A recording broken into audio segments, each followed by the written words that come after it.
എലിവിഷം കഴിച്ചു മരിച്ച പാതിരിയുടെ ഫോൺ ചാറ്റുകൾ കണ്ട് അന്തം വിട്ട് അന്വേഷണ ഉദ്യോഗസ്ഥർ.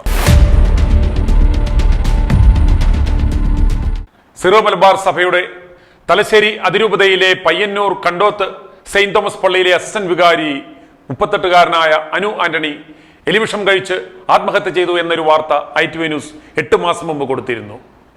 രക്ഷിക്കുവാൻ സാധിക്കുമായിരുന്ന ഒരു വൈദികന്റെ ജീവനെ വിലപ്പെട്ട സമയം പാഴാക്കി മരണത്തിലേക്ക് തള്ളിവിടുകയായിരുന്നു എന്ന് ഞങ്ങൾ വാർത്ത നൽകിയപ്പോൾ സഭയെയും പൗരോഹിത്യവർഗത്തെയും ITV ന്യൂസ് ചാനൽ അപമാനിച്ച് പാതിരിയുടെ മരണകാരണം ആ ഇടവകയിലെ തന്നെ പൗരോഹിത്യത്തിന്റെ തട്ടിപ്പുകളെയും ദുർനടപ്പുകളെയും നിശിതമായി എതിർത്തിരുന്ന സിബി വെട്ടവും മറ്റു ചിലരും ചേർന്ന് ഒരു ഊമക്കത്തയച്ച് പാതിരിയെ മാനസിക സംഘർഷത്തിൽ ആക്കിയത് മൂലമാണ് എന്നും പറഞ്ഞ് വ്യാപക പ്രചരണമുണ്ടായി.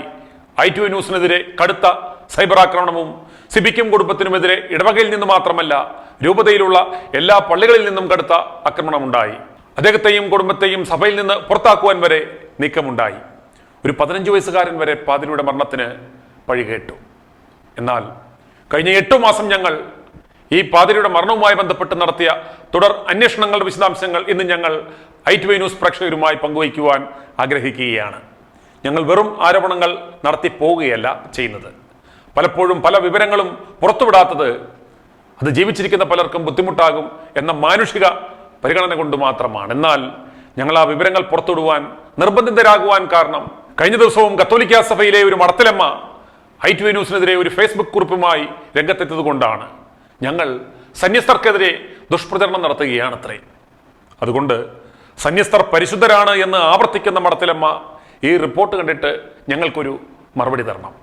സന്യസ്തരുടെ ഇടയിലെ ഈ ആഭാസന്മാരും അസന്മാർഗികളും എന്തുകൊണ്ടാണ് എലിവിഷം തിന്നും കയറിൽ തൂങ്ങിയും ജീവനൊടുക്കുന്നത് എന്നും പറയണം. ഞങ്ങളുടെ ആധികാരികമായ റിപ്പോർട്ടുകൾക്ക് മുന്നിൽ, തെളിവുകൾക്ക് മുന്നിൽ മടത്തിലമ്മയുടെ വെറും തള്ളുകൾ കൊണ്ട് പിടിച്ചു നിൽക്കുവാൻ പറ്റില്ല എന്ന് മാത്രം അറിയിക്കട്ടെ. അന്വേഷണ ഉദ്യോഗസ്ഥർ സമർപ്പിച്ച റിപ്പോർട്ട് ഞങ്ങൾക്ക് വിവരാവകാശ പ്രകാരം ലഭിക്കാതിരിക്കുവാൻ സഭ വളരെയേറെ പണിപ്പെട്ടു. ഒടുവിൽ FIR, FIS, final report, Taliparamba sub മജിസ്ട്രേറ്റിന് സമർപ്പിച്ച റിപ്പോർട്ടുകൾ, പോസ്റ്റ്മോർട്ടം റിപ്പോർട്ടുകൾ അടക്കം ഞങ്ങൾ കോടതിയിൽ നിന്നും സർട്ടിഫൈഡ് കോപ്പിയായി എടുത്തതിന്റെ വിശദാംശങ്ങളാണ് ഇന്ന് ഞങ്ങൾ പുറത്തുവിടുന്നത്.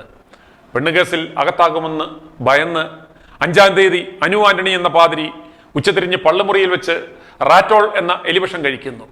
എലിവിഷം കഴിച്ച് അസ്വസ്ഥതകൾ തോന്നിയ പാതിരി സമീപത്തുള്ള പയ്യന്നൂർ അനാമയ ആശുപത്രിയിൽ പോയി ഡോക്ടറെ കണ്ടു. രാത്രിയോടുകൂടി ചേപ്പറമ്പിലുള്ള ഡൊമിനിക് എന്നയാളുടെ കൂടെ വീട്ടിലേക്ക് വന്നിരുന്നു എന്നും പിറ്റേന്ന് രാവിലെ ഛർദി കൂടിയതിനാൽ ഇളയമ്മ അനുമോനെ കരുമഞ്ചാലിലെ സഭയുടെ സെയിന്റ് ജോസഫ് ഹോസ്പിറ്റലിൽ കൊണ്ടുപോയി അവിടെ അഡ്മിറ്റ് ചെയ്തു എന്നും ശാരീരിക സ്ഥിതി മോശമായതിനാൽ അന്ന് രാത്രിയിൽ തന്നെ ഒരു ആംബുലൻസ് പിടിച്ച് സഭയുടെ എറണാകുളം ലിസി ആശുപത്രിയിൽ എത്തിച്ചു എന്നും ഡോക്ടർമാർ പരിശോധിച്ച് ICUവിൽ അഡ്മിറ്റാക്കി ചികിത്സിച്ചു വരവേ ഡിസംബർ 13, 2023 സുമാർ 2:45 ആന്റണി മരണപ്പെട്ടു എന്ന് ചേട്ടൻ സുബീഷ് ഫോൺ മുഖാന്തരം വിളിച്ചറിയിച്ചതായാണ് പരാതിക്കാരിയായ റെനി എന്ന യുവതിയുടെ FIS റിപ്പോർട്ടിലുള്ളത്.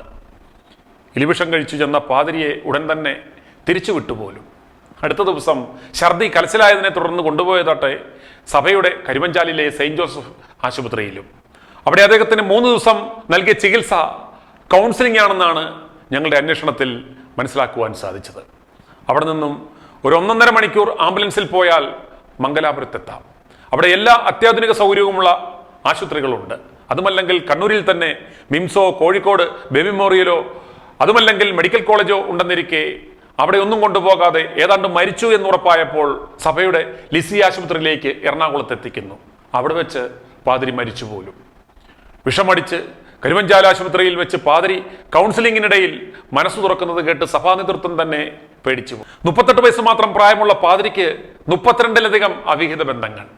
അവിഹിത ബന്ധം പുലർത്തിയ എല്ലാ സ്ത്രീകളുമായുള്ള കിടപ്പറ രംഗങ്ങൾ മൊബൈലിൽ പാതിരി റെക്കോർഡ് ചെയ്തിട്ടുമുണ്ടായിരുന്നു.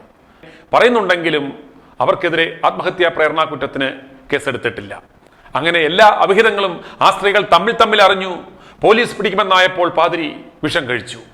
എലിവിഷം നിന്ന പാതിരി ഇനി ജീവിതത്തിലേക്ക് തിരികെ വന്നാൽ സഭയ്ക്ക് നാണക്കേടാകുമെന്നും പാമ്പ്ളാനിയുടെ മാനം പോകുമെന്നും ഭയന്ന് പാതിരിക്ക് വിദഗ്ധ ചികിത്സ നൽകാത്തത് കൊണ്ട് മാത്രമാണ് 8 ദിവസത്തിന് ശേഷം പാതിരി മരണമടഞ്ഞത്.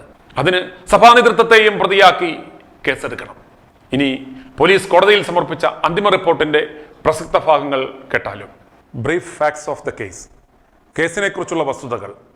5/12/2023 തീയതി അന്യായക്കാരിയുടെ ഇളയച്ചൻ്റെ മകൻ സെയിന്റ് തോമസ് പള്ളിയിലെ അസിസ്റ്റന്റ് വികാരിയുമായ ഫാദർ അനു ആന്റണി, വയസ്സ് 38, സൺ ഓഫ് ആന്റണി, മുഞ്ഞനാട്ട്, ചേപ്പുറമ്പ്, നെടിയേങ്ങ അംശം, ചെമ്പന്തൊട്ടി, ശ്രീകണ്ഠാപുരം എന്നയാൾ ഡിയാൻ ജോലി ചെയ്തു വന്നിരുന്ന കണ്ടോത്തുള്ള പള്ളിമുറിയിൽ വെച്ച് എലിവിഷം കഴിച്ച് എറണാകുളത്തുള്ള ലിസി ആശുപത്രിയിൽ ചികിത്സയിലിരിക്കെ 13/12/2023 തീയതി 2:45 മണിക്ക് മരണപ്പെട്ടു പോയ കാര്യം. ഈ സംഗതിക്ക് 13/12/2024 തീയതി ഇതിലെ ആവലാതിക്കാരി Reni MD, wife of Santhosh Joseph, age 37, Munjanath Nediyenga എന്നയാൾ പയ്യന്നൂർ പോലീസ് സ്റ്റേഷനിൽ ഹാജരായി പറഞ്ഞ മൊഴി GD ചാർജ് ഡ്യൂട്ടിയിലുള്ള ASI 5237 ശ്രീകുമാർ രേഖപ്പെടുത്തി. മേൽ ഉദ്യോഗസ്ഥരുടെ അഭാവത്തിൽ പയ്യന്നൂർ പോലീസ് സ്റ്റേഷനിൽ ക്രൈം നമ്പർ 1512/2023 174 CRPC പ്രകാരം രജിസ്റ്റർ ചെയ്ത് അസൽ FIR, അസൽ മൊഴി ഒന്നിച്ച് ബഹുമാനപ്പെട്ട തളിപ്പറമ്പ SDM കോടതിക്കും പകർപ്പുകൾ മറ്റ് മേലധികാര സ്ഥാപനങ്ങളിലേക്കും അയച്ചിട്ടുള്ളതുമാണ്.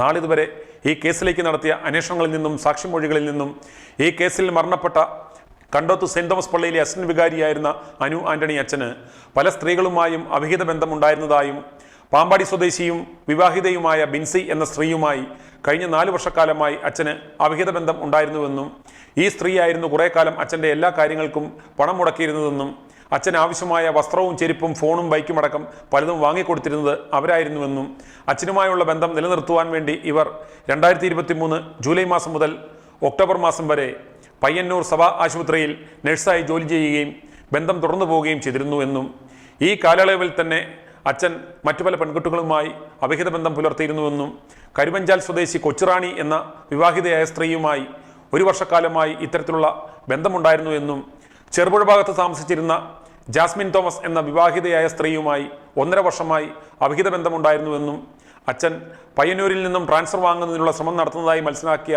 ജാസ്മിൻ 4/12/2023 തീയതി കാലത്ത് 11 മണിയോടെ അച്ഛനെ കാങ്കോലുള്ള വീട്ടിലേക്ക് വിളിച്ചു വരുത്തുകയും അവിടെ വെച്ച് അച്ഛൻ്റെ ഫോൺ കൈക്കലാക്കി ജാസ്മിൻ അച്ഛൻ്റെ പല അവിഹിത ബന്ധങ്ങളും കണ്ടുപിടിക്കുകയും ഇക്കാര്യത്തിന് അച്ഛനുമായി വഴക്കുണ്ടാക്കുകയും അച്ഛൻ്റെ ഫോണിൽ നിന്നും മറ്റു സ്ത്രീകളുമായി ഉണ്ടായിരുന്ന ചാറ്റുകളും ഫോൺ നമ്പറുകളും കൈക്കലാക്കി അവരുടെയെല്ലാം ഫോണിൽ വിളിക്കുകയും മെസ്സേജ് അയക്കുകയും അച്ഛൻ്റെ സ്വഭാവദൂഷ്യങ്ങൾ പറഞ്ഞു കൊടുക്കുകയും ചെയ്തതിനെ തുടർന്ന് അച്ഛൻ ഈ സ്ത്രീകളുടെ എല്ലാം അടുത്തു നിന്നും പല രീതിയിലുള്ള സമ്മർദ്ദങ്ങൾ ഉണ്ടാകുകയും അതിനെ പ്രതിരോധിക്കുവാനായി അച്ഛൻ ഫോൺ നഷ്ടപ്പെട്ടതായി കള്ളക്കഥ ഉണ്ടാക്കിയ ശേഷം പഴയ സിം കാർഡ് ഉപേക്ഷിച്ച് മറ്റൊരു സിം കാർഡ് എടുക്കുകയും ജാസ്മിൻ പാലായിലുള്ള ബിൻസിയുടെ സുഹൃത്തായ ഗീതാ പോളിനെ ഫോൺ വിളിച്ച് അച്ഛൻ തന്നെ ഗർഭിണിയാക്കിയ ശേഷം കൈയൊഴിയുവാൻ ശ്രമിക്കുകയാണെന്നും മറ്റും പറയുകയും ഗീതാ പോൾ അച്ഛനെ ഫോണിൽ വിളിച്ച് ചീത്ത പറയുകയും പോലീസിൽ കേസ് കൊടുക്കുമെന്ന് ഭീഷണിപ്പെടുത്തുകയും ചെയ്യുകയും ഇതിനുശേഷം 5/12/2023 തീയതി ഉച്ചയോടെ വീണ്ടും കാങ്കോലുള്ള വീട്ടിൽ ചെന്ന് ജാസ്മിനെ കണ്ട അച്ഛൻ ജാസ്മിനെ ദേഹോദ്രവമേൽപ്പിക്കുകയും വീട്ടിലെ കസരയും മറ്റും തകർക്കുകയും ആദ്യം പറഞ്ഞ കാര്യങ്ങൾ ജാസ്മിനെ കൊണ്ട് ഗീതാപോളിനോട് തിരുത്തി പറയിക്കുവാൻ ശ്രമിക്കുകയും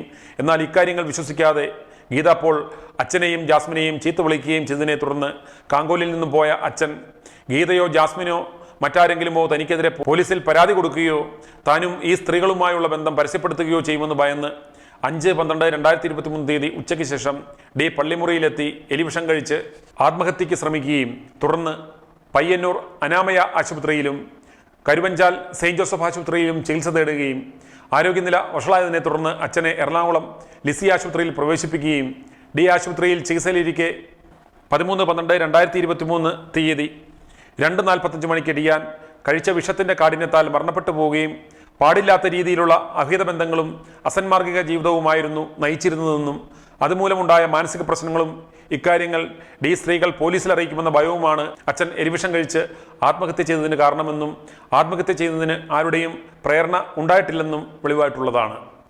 ആകയാൽ ഈ കേസ് ഫർദർ ആക്ഷൻ ഡ്രോപ്ഡ് ആയി പരിഗണിച്ച് ബഹുമാനപ്പെട്ട കോടതി ഫയലിൽ നിന്നും കുറവ് ചെയ്യുന്നതിനായി ഈ അന്തിമ റിപ്പോർട്ട് തയ്യാറാക്കി ഇന്നേ ദിവസം മേലധികാരം മുഖേന ബന്ധപ്പെട്ട കോടതിക്ക് അയച്ച് അപേക്ഷിച്ചുകൊള്ളുന്നു. പരാതിക്കാരിയെ കണ്ട് നടത്തിയ RC നോട്ടീസ് ഇതോടൊന്നിച്ച് ചേർത്തുകൊള്ളുന്നു. ബഹുമാനപ്പെട്ട കോടതി മുമ്പാകെ അന്തിമ റിപ്പോർട്ട് സ്വീകരിച്ച് ആവശ്യമായ മേൽ നടപടിക്ക് അപേക്ഷ. ജീവൻ ജോർജ്, ഇൻസ്പെക്ടർ ഓഫ് പോലീസ്. അന്വേഷണ ഉദ്യോഗസ്ഥനായ പയ്യന്നൂർ പോലീസ് ഇൻസ്പെക്ടർ ജീവൻ ജോർജ് ആണ് ഈ റിപ്പോർട്ട് കോടതിയിൽ സമർപ്പിച്ചത്. ഓർക്കുക, ഇവൻ വെറും അസിസ്റ്റന്റ് വികാരിയായിരുന്നപ്പോൾ ഇങ്ങനെ, ഇവനൊരു വികാരിയായി മാറുകയായിരുന്നു എങ്കിൽ എന്താകുമായിരുന്നു? പക്ഷേ പാതിരിയുടെ ഈ ആത്മഹത്യയുടെ നാണക്കേട് മറയ്ക്കുവാൻ സഭ ചെയ്ത കാര്യങ്ങളാണ് കേൾക്കേണ്ടുന്നത്. അത് നാളെ. i2i News, an eye for truth. i2i News subscribe ചെയ്തിട്ടില്ലാത്തവർ ഇപ്പോൾ തന്നെ സബ്സ്ക്രൈബ് ചെയ്യുക. നോട്ടിഫിക്കേഷൻ ലഭിക്കുവാൻ ബെൽ ബട്ടണും അമർത്തുക.